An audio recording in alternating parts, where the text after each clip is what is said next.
श्री स्वामी समर्थ. तुम्हा सर्वांचं श्री स्वामी समर्थ कृपा या चॅनलवर मनापासून खूप खूप स्वागत. स्वामी महाराज तुमच्या सर्व चांगल्या इच्छा पूर्ण करोत हीच स्वामींच्या चरणी प्रार्थना करते आणि आजच्या नवीन व्हिडिओला सुरुवात करते. 21 जुलै 2024 रोजी गुरुपौर्णिमा आहे. आपल्या गुरुप्रती कृतज्ञता व्यक्त करण्याचा दिवस म्हणजे गुरुपौर्णिमा. असं म्हणतात की ईश्वर कोपला तर गुरु रक्षण करतात, पण गुरूंचा कोप झाला तर कुणीच रक्षण करायला येत नाही. ज्या व्यक्तीवर गुरूंचा आशीर्वाद असतो त्या व्यक्तीला आयुष्यात कशाचीच कमी पडत नाही. माझे, तुमचे, आपल्या सर्वांचे गुरु आहेत श्री स्वामी समर्थ महाराज. गुरुपौर्णिमेच्या निमित्ताने ज्यांना 21 दिवसांच्या आणि 11 दिवसांच्या स्वामी महाराजांच्या सेवा करणं शक्य झालं नाही, ते सर्वजण 15 जुलै ते 21 जुलै या सप्ताहात स्वामींच्या सेवा करू शकतात. तर या सप्ताहात स्वामींच्या कोणत्या सेवा कराव्यात, कोणती स्तोत्रमंत्र पठण करावीत, हे आपण आजच्या व्हिडिओमध्ये जाणून घेणार आहोत. यासाठी तुम्ही व्हिडिओ शेवटपर्यंत पहा. चॅनलवर नवीन असाल तर चॅनलला सबस्क्राईब जरूर करा. 15 जुलैपासून सुरू होणाऱ्या गुरुपौर्णिमेच्या या सप्ताहामध्ये गुरुतत्व पृथ्वीवर नेहमीपेक्षा 1000 पटीने कार्यरत असतं.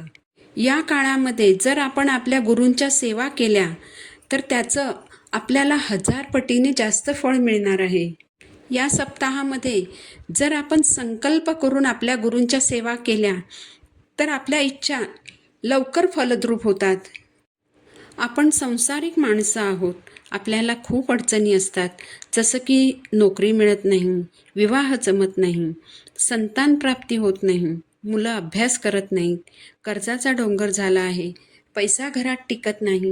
अशा आपल्या अनेक समस्या असतील तर अशा सर्व समस्यांवर एकच उपाय म्हणजे या गुरुपौर्णिमेच्या सप्ताहामध्ये आपल्या गुरूंच्या सेवा करणं.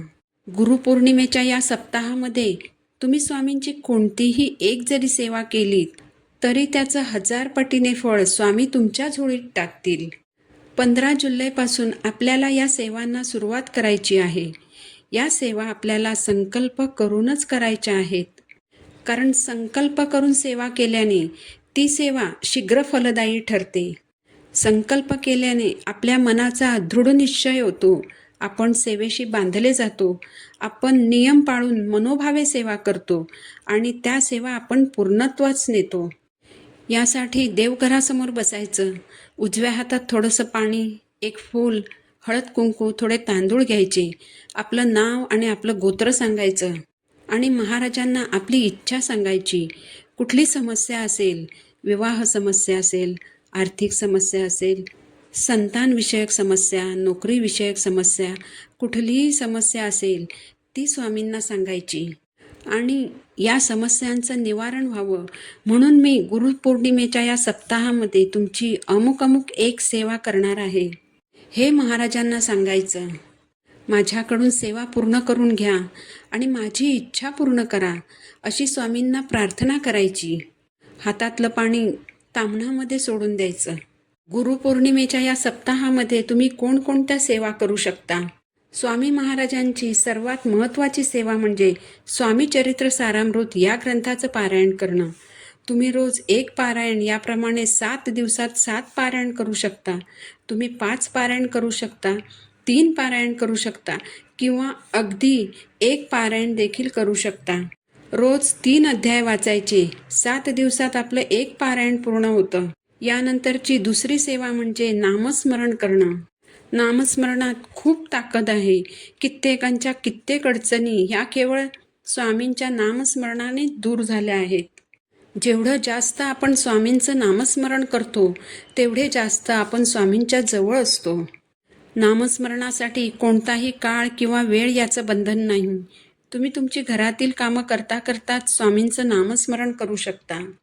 दुसरी महत्त्वाची सेवा म्हणजे गुरुचरित्र ग्रंथातील 14वा अध्याय किंवा 18वा अध्याय या 7 दिवसांमध्ये तुम्ही वाचू शकता.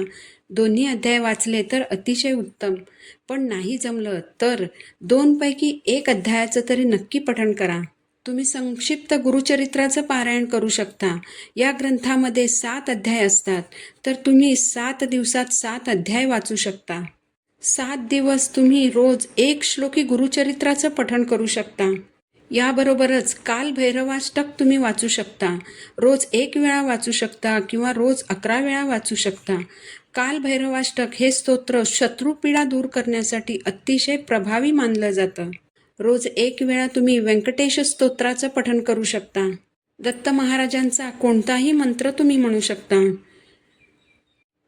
अवधूत चिंतन श्री गुरुदेव दत्त या मंत्राचा तुम्ही जप करू शकता किंवा दिगंबरा दिगंबरा श्रीपाद वल्लभ दिगंबरा या मंत्राचा रोज जमेल तितका जास्तीत जास्त जप करू शकता. श्री स्वामी समर्थ या षडाक्षरी मंत्राचा जप करू शकता. गुरुपौर्णिमेच्या या सप्ताहामध्ये तुम्ही यातील तुम्हाला जी जमेल ती सेवा तुम्ही करू शकता. तुम्ही ज्या सेवा करणार त्या सेवांचं फळ स्वामी महाराज 1000 पटीने तुम्हाला नक्की देतील. आता या सेवा करताना नियम कोणते पाळायचे? तर जे नियम गुरुचरित्राचं पारायण करताना आपण पाळतो, म्हणजे परान्न खाऊ नये, गादीवर झोपू नये, ते नियम या सेवा करताना पाळायची गरज नाही. परंतु संकल्पयुक्त सेवा असल्याने मांसाहार करू नये, ब्रह्मचर्याचे पालन करावे, हे 2 नियम पाळणे गरजेचे आहे. स्वामी आपल्याला भरभरून देत असतात, आपणही त्यांचं देणं लागतो. तर आपल्या गुरूंसाठी 7 दिवस 2 नियमांचं पालन आपण नक्कीच करू शकतो. श्री स्वामी समर्थ.